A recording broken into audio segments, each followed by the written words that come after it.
vamos falar aí sobre o assunto do dia, o ataque em Brasília, o homem que jogou bombas em frente ao Supremo Tribunal Federal, depois acabou tirando a própria vida na Praça dos Três Poderes.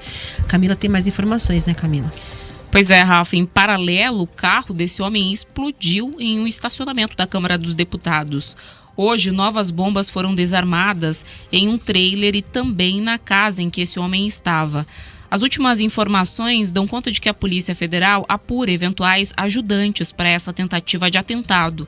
E quem chega agora com mais detalhes e a cobertura completa dos ataques à capital federal nos últimos anos é o editor-chefe do portal ric.com.br, o Eric Mota. Uma boa tarde para você, Eric.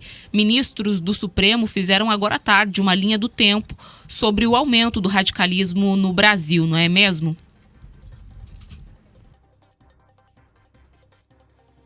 A gente vai pedir para o Eric acionar o microfone dele para que a gente possa acompanhar as informações, que por enquanto a gente não... Oi, esse é aquele do antigo. Só funciona se ligar, sabia? O microfone antigo. Desligado ele não funciona, acredita?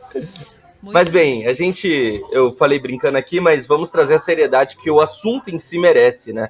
Os ministros do Supremo Tribunal Federal, Luiz Fux e Roberto Barroso, Gilmar Mendes, eles fizeram uma manifestação, né? Falaram durante a audiência do STF na tarde dessa quinta-feira sobre esse terrível atentado que aconteceu na noite de ontem em Brasília. Os ministros, eles traçaram uma espécie de linha do tempo, apontando ali como que teria começado o radicalismo no Brasil. Segundo os ministros, não se tratou de um caso isolado, esse caso da noite de ontem, e sim de algo que já vem acontecendo e tem sido cada vez mais extremado no Brasil. Na mesma linha, também falou o superintendente da Polícia Federal em Brasília, na manhã também desta quarta-feira. Ele deu uma coletiva de imprensa, onde ele também falou sobre o assunto. Mas antes, vamos falar sobre o que disseram ali os ministros. Luiz Fux, ele afirmou que um exemplo disso seria ali quando o Daniel Silveira, então deputado federal, atacou os ministros da Suprema Corte. Vamos lembrar que o Daniel Silveira afirmou que os ministros não teriam caráter, nem escrúpulo, nem moral, e que eles deveriam ser destituídos na base da porrada, isso lá ainda em 2021. Vamos ouvir aí o que diz, portanto, Luiz Fux. Pode rodar a sonora. E eu aqui faço coro às suas palavras.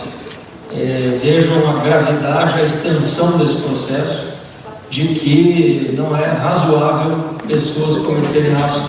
A gente está acompanhando a fala da Polícia Federal, né? Errado. Para colocar o Luiz Fux, então...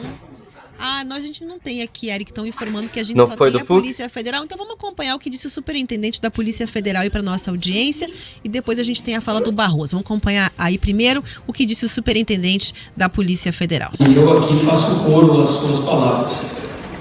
Vejam a gravidade, a extensão desse processo, de que não é razoável pessoas cometerem atos terroristas, pessoas tensionarem assassinar outras pessoas, atentar contra um poder do Estado, tentar vitimar policiais, porque ele sabia que policiais iam na sua residência e deixou lá um artefato para matar os policiais que ingressaram na sua residência.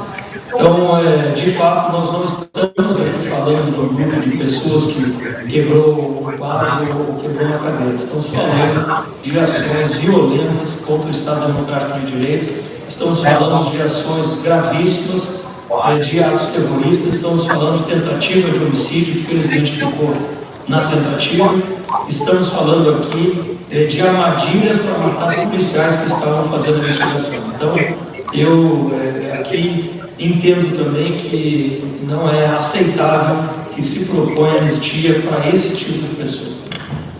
As bombas do carro, e corrija o doutor Coca aqui, mas foram acionadas de maneira remota, aparentemente de maneira remota, e eram ali no carro, eram fogos de artifício, que estavam ali. Com ele, no trailer, na residência, havia bombas caseiras, que ele, em tese, produziu. Isso também, a investigação apurando, né, a gente vai fazer vários exames e casos periciais para identificar, inclusive, essa possibilidade de chegar à conclusão, né, do momento que foram produzidos esse material, não só a perícia no corpo da pessoa, mas também de todo o material apreendido. Em relação às ações lá no Secretaria, desde a madrugada, nossas equipes já estavam acionadas e fazendo algumas diligências aqui sob a coordenação do Dr. Coca, para que complemente os dados com o que a gente está coletando aqui. Isso permanece hoje, eu não sei nesse exato momento, né, se as pessoas estão sendo ouvidas ou não, mas certamente se não estão, serão, porque fazem parte dessa rede ao redor desse cidadão e que precisam ser ouvidas para a gente poder avançar no processo. Então tá aí, esse é o diretor da Polícia Federal, André Rodrigues, que trouxe os detalhes, inclusive, de uma série de questões gravíssimas, né, ligadas a esse episódio. E lá no Supremo Tribunal Federal, o presidente do STF, Luiz Roberto Barroso, abriu a sessão de hoje, inclusive a Rádio Jovem Pan News estava transmitindo aqui um pouquinho antes do programa Ponto de Vista, a fala dele exatamente trazendo ali um lamento e um apontamento de um fato gravíssimo, que é esse registrado, e começou, inclusive, trazendo um questionamento, né, onde é que nos perdemos nesse mundo do que ele classificou como de ódio, intolerância e golpismo. Vamos ouvir então o que ele disse. É o que estamos precisando. O Supremo Tribunal Federal, com sua função constitucional de guardião da Constituição, continuará a simbolizar os ideais democráticos do povo brasileiro e a luta permanente pela preservação da liberdade, da igualdade e da dignidade. De ódio de ontem será apenas mais uma cicatriz na história. Uma história de superação e progressiva construção de um país melhor e maior. Em nome do tribunal, queria agradecer a solidariedade de todos os que assim se manifestaram e, de novo, fazer esse apelo a toda a sociedade brasileira por um novo recomeço, com civilidade, com respeito. Eric, contigo.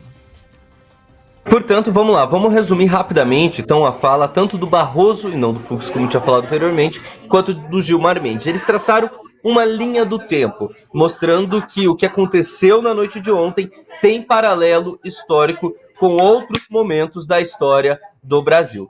Por exemplo, em setembro de 2018, o então candidato à presidência da República, Jair Bolsonaro, simulou um ataque a tiros ali com um tripé simulando uma metralhadora. O que ele disse ali? Vamos metralhar a petralhada aqui no Acre. No mesmo ano, Adélio Bispo metralhou o próprio presidente Jair Bolsonaro. Deu uma facada contra o ex-presidente Jair Bolsonaro, que levou ele, inclusive, a fazer diversas cirurgias em um ataque com viés claramente político. Em outubro daquele mesmo ano, viralizou um vídeo do deputado federal Eduardo Bolsonaro afirmando que para invadir o STF bastava um soldado e um cabo. Em abril de 2020, nós tivemos ali Jair Bolsonaro participando de manifestações em frente ao quartel-geral do Exército em Brasília, onde ele falava que não negociaria nada com ninguém, e nessa manifestação pedia-se pelo AI-5, o ato institucional mais duro, mais grave da ditadura militar. Em maio de 2020, Sarah Winter fez manifestações em Brasília contra o Supremo Tribunal Federal. Em junho daquele ano, repetiu o mesmo feito com fogos de artifício contra o Supremo. Em fevereiro de 21, Daniel Silveira, então, fez os ataques aos ministros do Supremo Tribunal Federal, atacando a corte, falando que era necessário tirar os ministros de lá na base da porrada. 7 de setembro de 21, ocorreram manifestações por todo o Brasil, com ataques contra os três poderes e pedindo a intervenção militar. Julho de 22, tivemos Guaranho, quando ele matou a tiros Marcelo Arruda em uma festa em homenagem ao Partido dos Trabalhadores. Em setembro daquele ano, novas manifestações contra o Supremo Tribunal Federal. Em outubro de 22, Roberto Jefferson, então deputado federal, atacou a tiros agentes da Polícia Federal, com tiros de metralhadora e granadas. Em outubro de 22, a deputada federal Carla Zambelli perseguiu um manifestante contrário a ela com arma em punhos em plenas ruas de São Paulo. Após a eleição do ex-presidente Lula, tivemos estradas bloqueadas em todo o Brasil contra o resultado das eleições e tivemos ainda acampamentos espalhados pelos quartéis do Brasil inteiro. Segundo os ministros, além de ter o caminhão com bomba próximo ao aeroporto de Brasília e todos esses ataques, tudo isso foi o que culminou nesse ataque de ontem, que não seria um caso isolado, segundo os ministros do Supremo Tribunal Federal. Obrigada, Eric, pelas informações. É o seguinte, né? Além do pronunciamento dos ministros, a gente tem que lembrar que o inquérito está em andamento e que os fatos vão ser investigados com muita calma. É o que disse, inclusive, a Polícia Federal, né? Dentro da sua longa coletiva na manhã de hoje, há um amplo material que foi apreendido a partir dos atos desse homem lá em Brasília.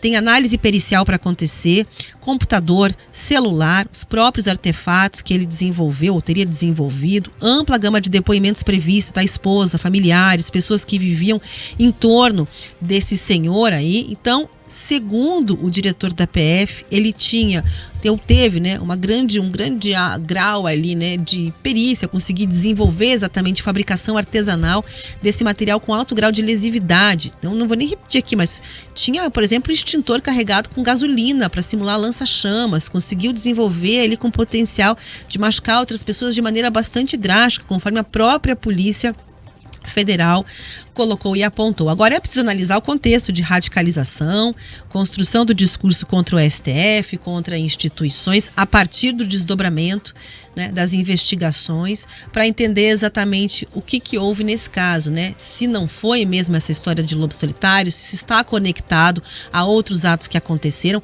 Os ministros se manifestaram, o próprio Alexandre de Moraes também mais cedo chegou a falar que impunidade gera mais agressividade, então discursos vêm surgindo, já relembrando também os atos de 8 de janeiro, mas esse caso vai ter a sua apuração em relação ao que se passou com as atitudes aí desse senhor à parte. A polícia deixou bem claro isso e o próprio Supremo também nas suas manifestações, lembrando que é preciso que a gente apazigue agora um pouco os ânimos e que tenha um olhar muito atento e muito severo em relação a responsabilizações de comportamentos que venham a se demonstrar de maneira comprovada ali, né, criminais, no ponto de atentar contra a democracia. Camila.